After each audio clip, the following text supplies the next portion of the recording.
mbokki Sénégal asalaamaaleykum ñoo ngi dellu si ci kàddu yu gàtt am nañu sekk ak yéen ci waxtaan te muy waxtaan goo xam ne gu war la li tax mu war ñaar la li ci njëkk mooy dañoo nekk ci mbir moo xam ne ñépp xam nañ ni mbirum askan wi yépp la dossier bi nga xam ne lëmbee na Sénégal depuis ñaari at ñépp xam nañ ni dossier Sénégal yépp la li ko gën a firndeel mooy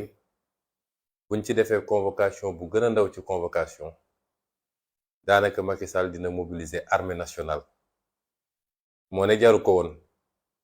ndax buñ ma convoqué it damay génn sama kër dem wuyu ji déglu ñibbisiwaat ndax li ma leen yàgg wax rek bu dee dossier bi kese gisuma kan moo ci mën a condamner Ousmane Sonko rawatina mu naan da koy tëj ndax defuñu waxuñu yéeguñu ñaareel bi firnde ni dossier bi dossier wu ñëpp la mooy gis-gis bi ci nit ñi am ak li ci laxasoo yépp ci ay yaakaar moo tax saa su nekk day jaadu ñu dellu si waxtaanata ak yéen fuñ ci toll rek ñu ne leen fii lañ ci toll xam ngeen ni ci wàllu yoon dañ naan dossier boo xam ne dafa nekk ci loxo instruction nit ñi waruñ cee àddu waaye dossier bi nag daañ ci àddu donte duñu xóotal duñu sori ci biir waaye dañu am obligation wareef la ci ñun ñuy waxtaan ak askan wi den wax fi dossier bi toll ak lu ci am ñu wax leen ko ndax loo xam ne mën na yëngal réew dafay jaadu waa réew mi di xam nu mu demee ñu del nag di leen gërëm ndax gis nañu saa suñu convoqué sax dafa mel ni nit ñi dootuñu lekk dootuñu naan lañuy jot ci ay message kenn xamul nu mu toll saa su ne dañuy dalal seen xel neneen convocation dañuy dem wuyu ji bu soobee yàlla dellu suñu kër ci jàmm tey nag wuyu ji woon nañu ci li ñu tuddee confrontation mooy nee nañu ki jiiñ ak ki ñu jiiñ comme kenn ku nekk am na loo wax il faut ki jiite enquête bi di doyen des juges dajal leen déglu leen kenn ku ne mën na la yaa fi waxoon li yow est-ce que nangu nga ko ñi seen xam-xam màcc ci mbirum yoon yépp jàpp ni lii warutoon ndax ni dossier bi bindoo aajow ko waaye bu waroon am sax am na lu ko waroon jiitu ndax yéen ñëpp xam ngeen ni bari na ñoo xam ne tudd nañ leen ci dossier bi te ñun ñu laaj ni dañ leen war a déglu te ba tey ji doyen des juges tëdd fi mu tëdd dégloogu leen kon loola waroon jiitu mu déglu ñooñu ba pare mu bari ñoo xam ne wala ñépp sax ci Sénégal jàpp nañ ni suñuy def lii bëgg dëgg ak àtte taxul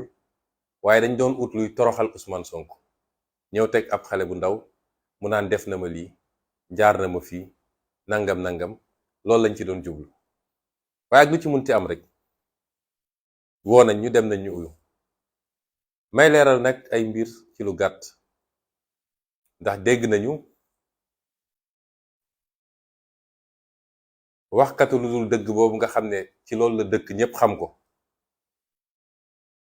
ne dañoo dakkaloon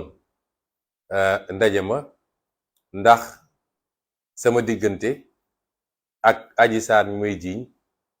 dañoo amoon xuloo bu fa am wala jàppante ba tax juge bi dakkal daje bi loolu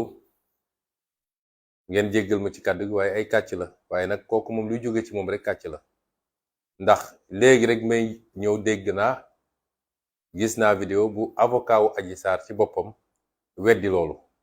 du ma wax nag samay avocat benn interruption moo fa amoon te li ko waral mooy greffier dem na di bind ba benn instant fichier bi mu doon liggéeyee ci ordinateur bi réer ci ordinateur bi mu koy wër gisu ko ñu ne kon nañu interrompre ba ñu jot a récupérer fichier Word boobu pour mën a continuer waaye jàppante amu fa. kii nga xam ne moo ma jiiñ kuy waxal yàlla rek ñëw na correct wax ju correct doonte avocat moom ko doon essayer ruux pour mu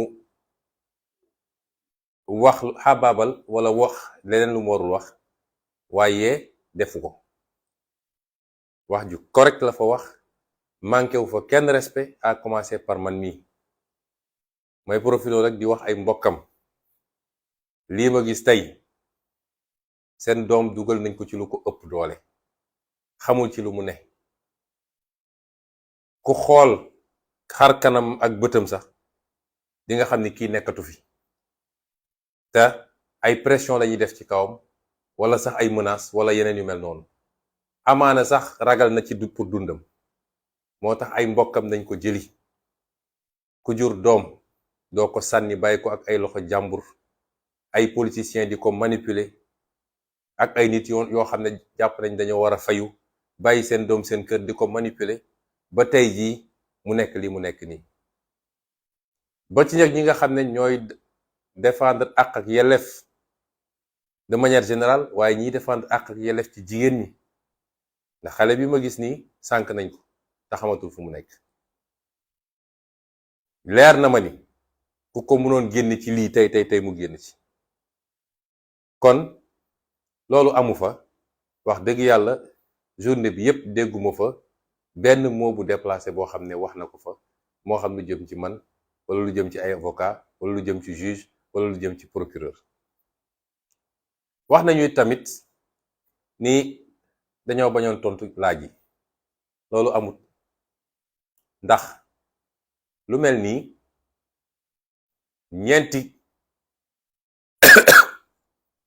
ñeenti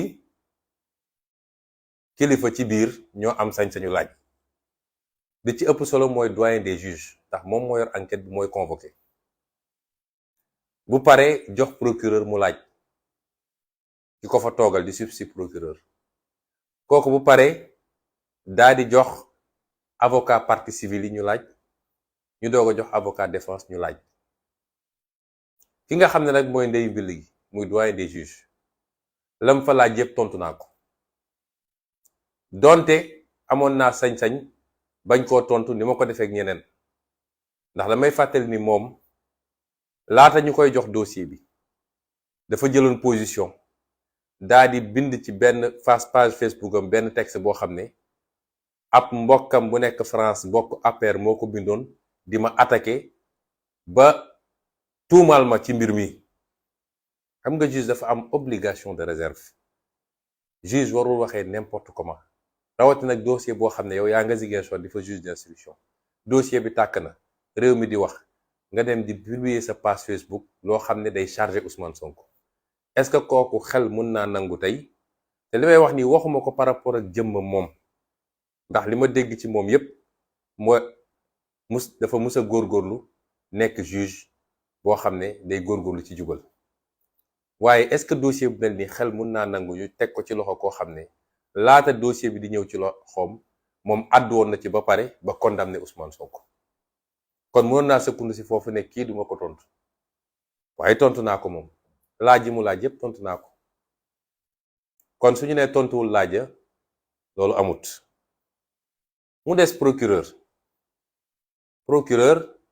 li ma ko waxoon bële passé laa ko wax. ndax procureur administration la, ki fa toogoon tey du moom du jëmmam, xaw ma ko. jàpp naa ni magistrat bu baax la, jàpp naa ni kuy def liggéeyam la, waaye nag dafa toogal procureur parquet administration nga xam ne c'est impersonnel, c'est abstrait. administration boobu mu fa toogal nag ku ko jiite woon ci jamono jooj di Serigne Bassirou Gueye dafa am ay njombe yu mu def ci dossier bi. ci wàllu dossier dañ la ne PV d'enquête bi nga xam ne enquête préliminaire bi mooy njëlbeen bi rek, enquête bi ñu confier ko gendarmerie. PV boobu gendarmerie di def, procureur donte moom mooy le maître des poursuites amul sañ-sañ ci changer PV boobu. waaye PV bi nga xam ne moom la gendarmerie defoon Serigne Bassirou Gueye da koo soppi muy faute bu garaaw ci magistrat. daat ci jël ay mbir yoo xam ne daf ma doon setal man mu génne ko ci PV bi ba pare dem ut yeneen mbir yoo xam ne daf may essayer tilimal mu yokk ko ci TV bi te newu ci woon. kon kooku li mu def dafa garaaw moo tax ma jël di porter ko plainte moom. ñaari plainte laa déposé benn bi maa ngi ko déposé Cour suprême muy plainte au pénal ñu war koo atte parce que li mu def lu garaaw la. ñaareel bi ma déposé ko IGAJ nga xam ne plainte disciplinaire la pour ñu def ñu ubbi une procédure disciplinaire teg ko ci kawam. moo tax su ngeen gisee Macky Sall gaawantu nommé ko OFNAC sama plainte moo tax ma wax leen ko tey xam ngeen ndax lan parce que ñaari plainte yooyu moo déposé bi ca njëkk ci Cour suprême pour mu mun a jàll faaw rek ministre de la justice nangu. Cour suprême day bind ministre de la justice ne ko am na magistrat bu ñu tuumal dara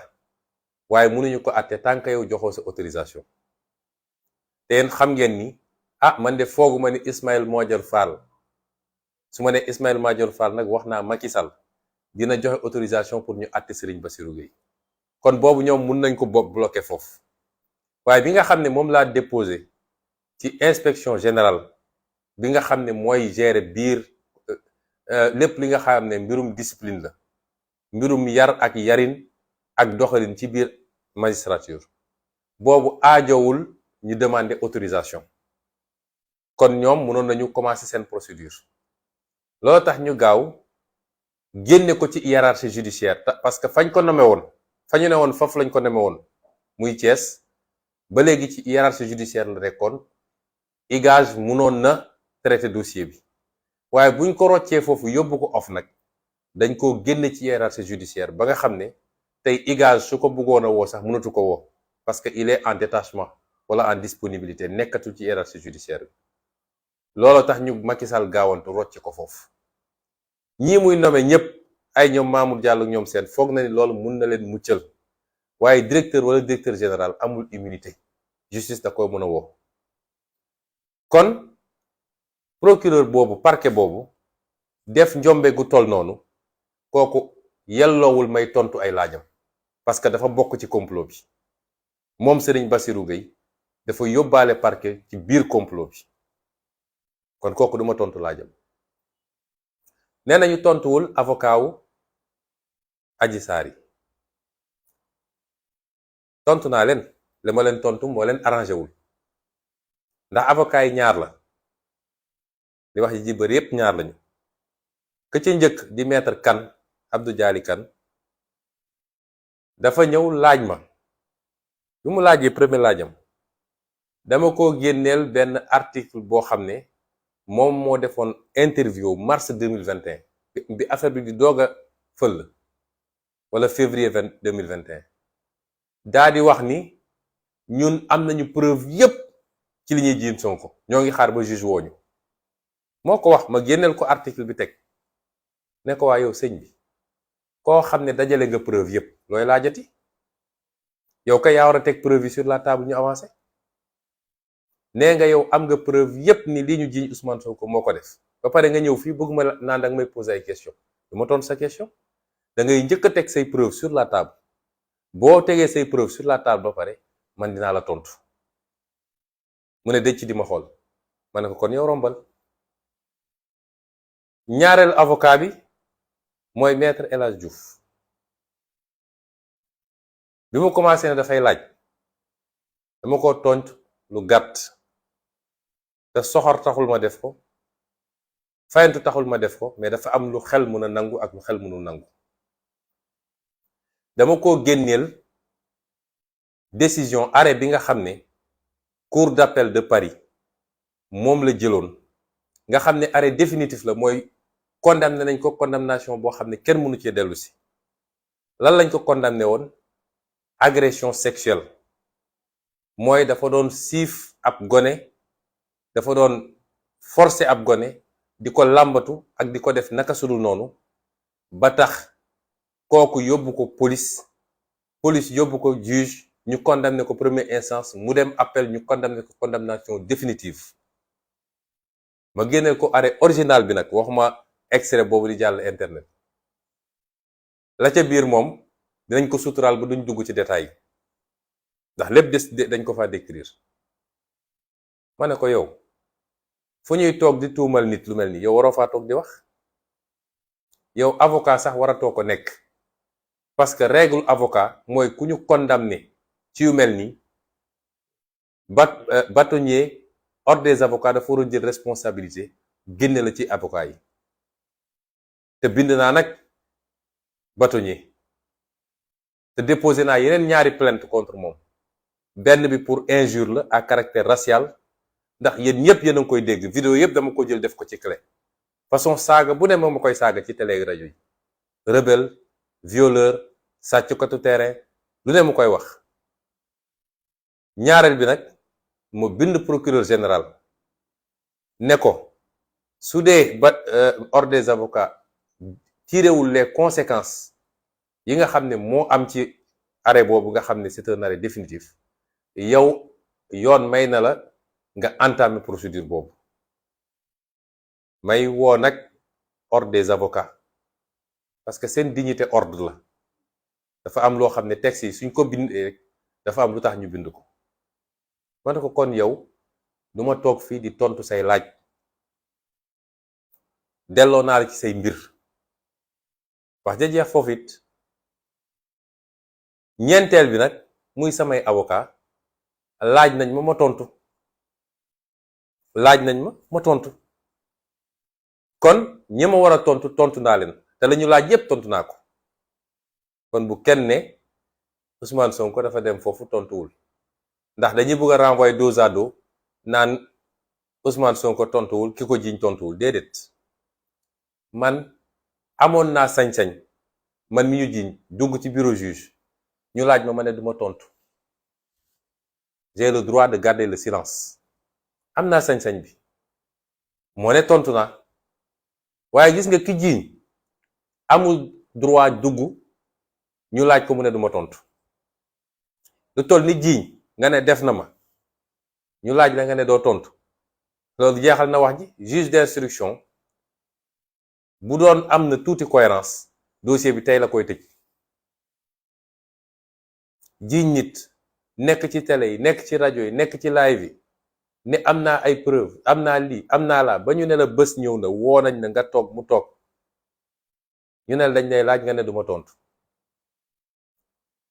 te bi muy ñëw it ñëwuloon ak yéene bañ a tontu de, waaye question yi xaw a métti nag. ndax bi ñu paree rek première question bu ñu posé, premier avocat bi posé question ci samay avocat maître Bamba Cissé la. bi mu ko laajee première question bi làkk ko ci nasaraan, làkk ko ci tubaab, mu ne man dégguma tubaab. day ne ko mbir maa ngi commencé neex. yow yaa bind plainte, nee nga yaa bind plainte boo xam ne tubaab yu xóota xóot nga ci bind. maître Ndoumbe ne ko ndax jàng nga droit, ndax kuy bind plainte bay citer ay article code pénal di ko décrire, ñu ñëw poser la question ci tubaab nga ne dégguma tubaab. loolu day na waar. ñu laajaat ko beneen laaj mu tontu bu évasif. ñetteelu laaj bi nag bi ko maître Bamba Cissé ne da taay la rek ñeenti weer ci gannaaw def nga live ak benn liveur nga ne yor nga ay preuve yu doy waar yoo xam ne mi ngi sa téléphone, te bis boo toogee ci kanamu juge boo ko génnee Ousmane Sonko moom yoppam mooy dem rëbës ne tëj leen ma. est-ce que mën nga ñu génneel preuve yooyu? mu ne maître Bamba Cissé dootuma tontu sa benn laaj, d'ailleurs yow Pastef nga bokk. loolu moo jeexal daanaka confrontation bi. teewul it suñuy avocat liñ ko war a laaj yépp laaj nañ ko, ndax laaj nañ ko question yu bëree bëri jàpp ma lim bi de, waaye xam naa ni ay dizaines question laaj nañ ko. lépp li nga xam ne ay incohérence la, ay sos la, ngeen jéggal ma, ay fen la, ay wax lu dul dëgg, nga xam ne boo ko nattee ci bii déclaration génne ko ci déclaration bale mu waroo, bi ci gën a gàtt mooy ëmb gi Sénégal yëpp di xaar boobu ba léegi. comme ëmb dafa xew léegi ëmb gi Sénégal di xaar boobu ba léegi te kenn gisagul ñu ne mucc na laaj nañ ko fa laaj yu baree bari mu lànk ne du tontu benn ci laaj yooyu. wax dëgg yàlla kuy jiiñaate ba ñu woole kanamu juge war ngaa ñëw lay andi say preuve lépp nga teg ko ci kaw table bi wax ja jeex bu boobaa juge d'instruction day clôturer dossier bi renvoyer ñu dem procès waaye dara ci loolu amut. kon Sénégal wolof de daan fen du ba jaaw wax ji bari na lool ñaari at ñuy dégg lu ne ñaari at xaste bi bari na saaga bi bari na dànkaafa bi bari na lu ne dégg nañ ko waaye ñu feddali leen ni liñ leen wax yépp ci mbir mi ay feni neen la. ay politiciens ay nit yoo xam ne dañoo jàpp ni bëgg nañu falu ay nit yoo xam ne troisième mandat moo leen tere nelaw ay nit yoo xam ne nguuru jaral na leen jaay seen doom ñoo dem jàpp ab xale bu ndaw manipuler ko profiter ci condition sociale am dugal ko ci loo xam ne xajul ci boppam sànk ko lor ko mbir mi nag mujj wëlbatiku ci ñoom. may dellu di gërëm askanu Sénégal ndax mars 2021 la ñu bëggoon bu amoon mooy fexe ba teg loxo ci Ousmane Sonko bu dugal ko rëbës kon lii lépp duñ ko fi am tey kon duñu dox ba dëgg di feeñ ñu leen di dellu gërëm bu baax a baax a baax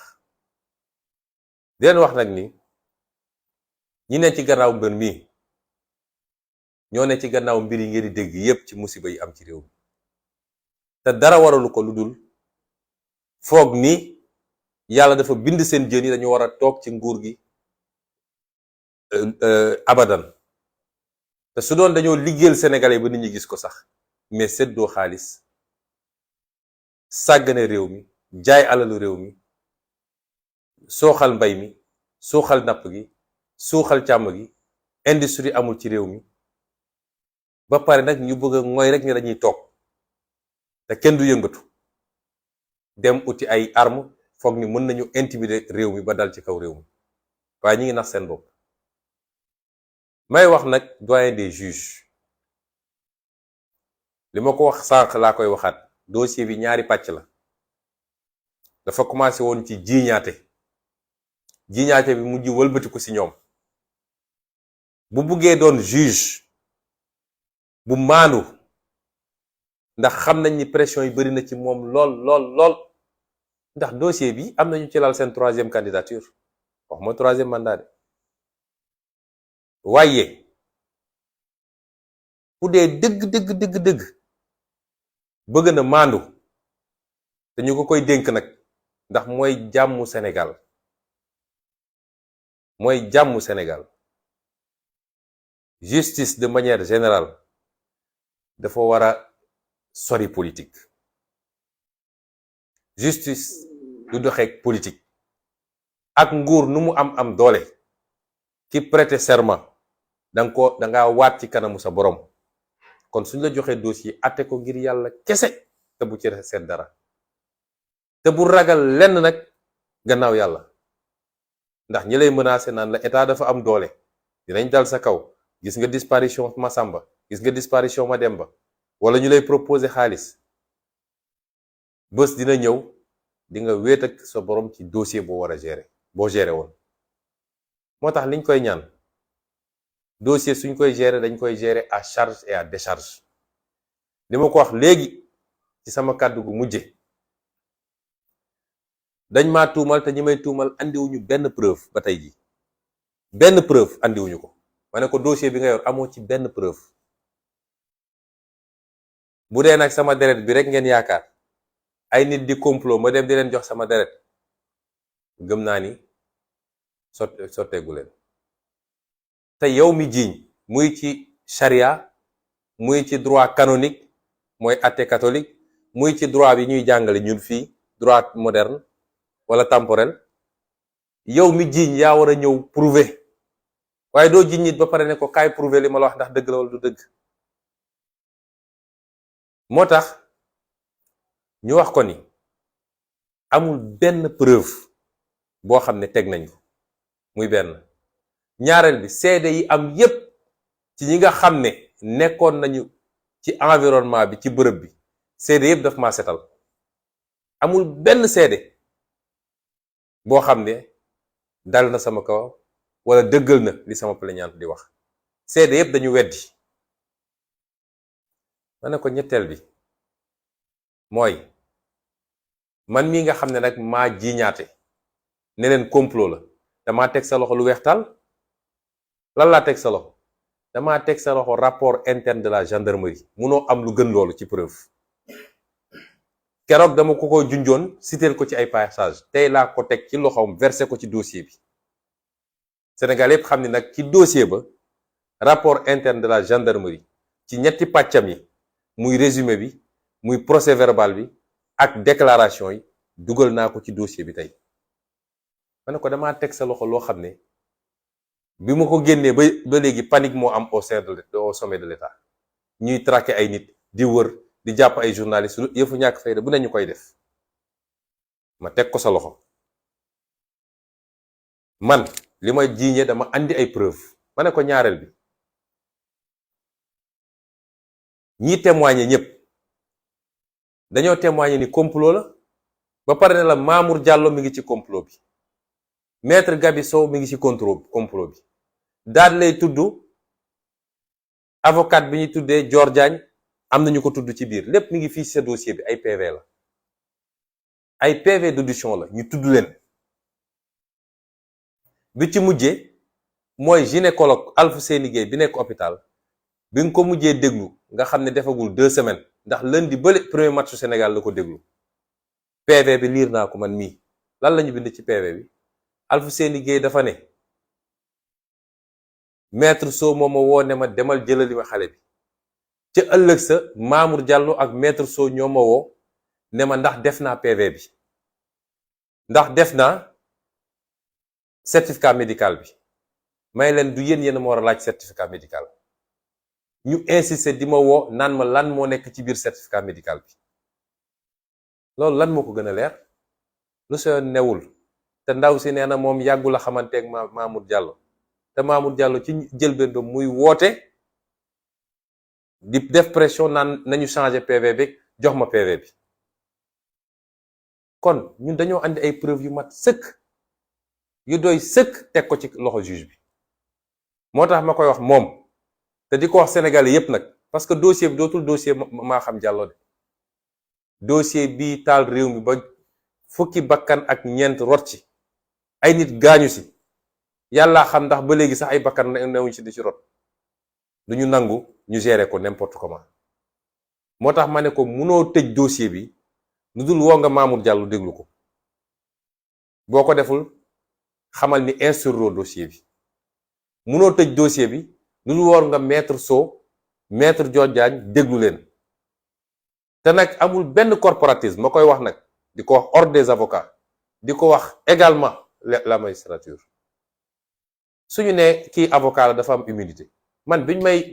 may jiiñ du député laa woon am immunité avocat dafa ëpp doole immunité député ci 24 heures la ñu gaawantu dem teggi sama immunité woo ma. kon avocat bu dem dugg ci complot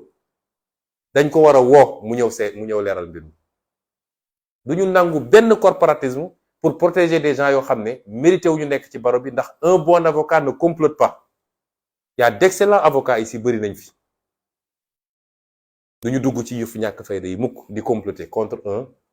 adversaire politique. kon moo wax ko ni moom munoo tëj dossier bi boo ko defee instruire dossier bi boo defee noonu dangaa bokk ci complot bi yow sa bopp.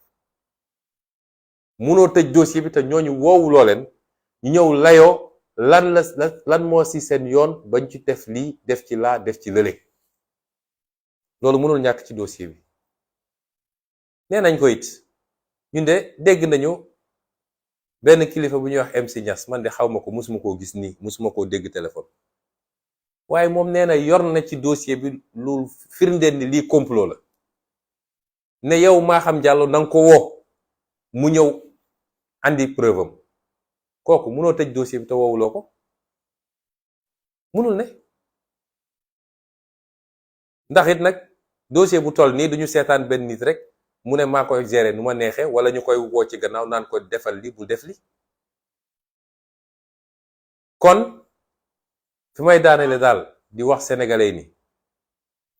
dossier bi du dossier viol musuma violé nit te ilaa yow mi di duma musa violé. est-ce que sénégalais xam nañ luy viol? amul lu gën a garaaw viol. rey nit sax viol ko gën a garaaw. xam ngeen ndax lan? nit mun na rey nit te tey ko, li ñuy wax homicide involontaire. accident mun na am nga rey nit wala yu demee noonu, mais kenn mënul ne dama viol nit te teyuma ko. lu toll noonu nga jiñ ko kilifa, nekk ci deram, sonnal njabootam, lépp dara waralu ko lu dul kujje politique. kon loolu duñ ko caaxaane. moo tax ñu ngi dellu sant yàlla di leen gërëm yéen peuple sénégalais yi, leen wax ni dëgg moom mooy mujj fu ne te dëgg feeñ na. di wax ni ñii jur xale bii bu dee ay kilifa lañu nañu dem xeetali seen doom, ndax ñii di ko utiliser bis bu ñu demee ba xamatuñu lu ñuy def wala ñu xam ne mbir mi doy na waar bu ngeen moytul ñu sàkkal ko pexe de. ñu ngi leen di gërëm di leen sant wasalaam.